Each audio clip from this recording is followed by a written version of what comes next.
Satu kata ini bisa membuat chat GPT rugi besar, hah? Kok bisa sih? Oke, langsung aja kita masuk ke pembahasannya. Let's go.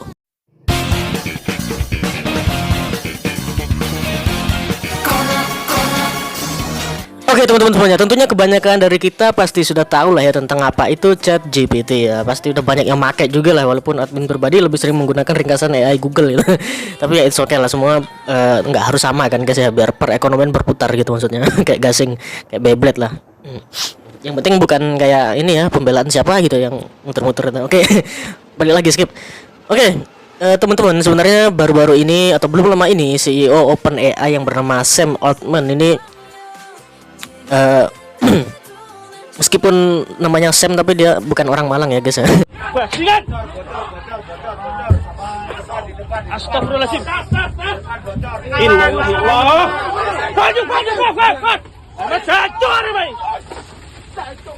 Iki mas, ngomong mas, kok iso bisa persi Kediri diantemi watu mas? Salah sopo, Arema di Dele Kabupaten, oh ikuti mewong kota. Arek Kabupaten kusro, astagfirullah, Arek Kabupaten kena pisan mas.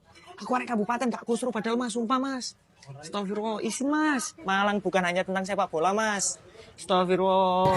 Sam Altman ini buka-bukaan soal salah satu penyebab chat GPT bisa rugi besar. Ya walaupun hanya karena hal sederhana, sesimpel penggunaan kata yang bersifat sopan gitulah.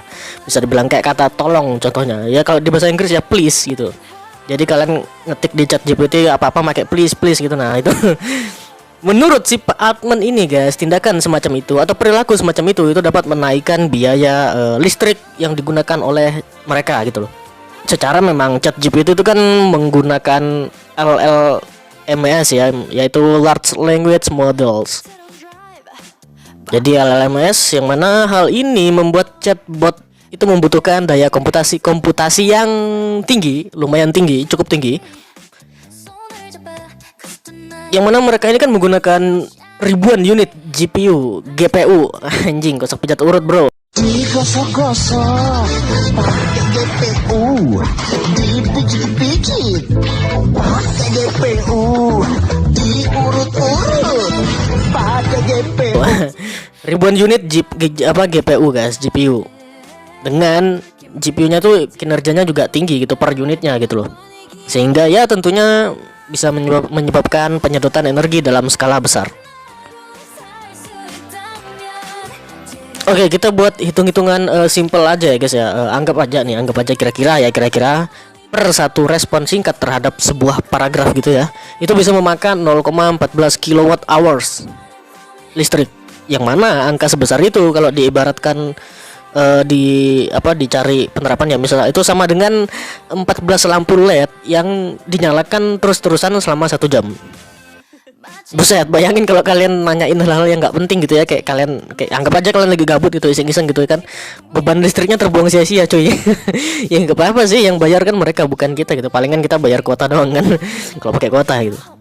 Nah sementara itu guys, New York Post itu mengklaim atau berkata bahwa pusat data dari OpenAI ChatGPT ini itu menyumbang sebesar 2% konsumsi listrik di sana. Ya tentunya pengembangan AI yang generatif yang makin masif ini guys, tentunya bakal ngebuat penggunaan listrik pun pastinya melonjak ya. Naik pasti penggunaan listriknya meningkat. Nah sementara itu atau meanwhile, di sisi lain dari pandangan para pakar AI itu sendiri sebenarnya agak sedikit berbeda dengan perusahaan. Ya wajar sih kalau orang bisnis ketemu sama orang teknis kan biasanya nggak bisa langsung ketemu tuh, nggak bisa langsung sependapat ya atau sepakat karena berdasar sudut pandang atau background yang berbeda. Oke. Nah salah satu pakarnya itu berpendapat bahwa penggunaan bahasa sopan terhadap AI ini tadi bisa membentuk sebuah interaksi yang sekiranya positif tentunya ya. Dan juga akan meningkatkan respon yang tentunya lebih kolaboratif dan semakin dewasa dari si AI-nya gitu loh. Nah kurang lebih pernyataannya juga kayak gini lah ya kalau misal di bahasa Indonesia kan ya. Ketika AI menangkap nada yang sopan, maka akan cenderung dibalas dengan sikap yang sama. Itu yang ditulis oleh Microsoft Word Lab. Ya pasti teman-teman udah tahu lah Microsoft Word Lab siapa atau pihak mana, pasti udah tahu lah ya. Oke. Jadi ini segmen baru teman-teman, dimana saya bakal mengabarkan berita tentang teknologi mungkin karena kalau bahas teknis terus kan agak kurang, jadi kita tambahin tentang kabar teknologi yang tentunya agak sedap-sedap, ngeri-ngeri sedap ya. Oke, jadi sekian dulu pembahasan kita kali ini. Kalau memang video ini bagus, jangan lupa dibantu like, comment, and subscribe-nya teman-teman. Admin mengucapkan jangan pernah berhenti untuk terus belajar agar bisa tercapai impianmu, and see you in the next content. Ini pas 5 menit sih kayaknya nih. Harusnya pas 5 menit. Oke, ciao.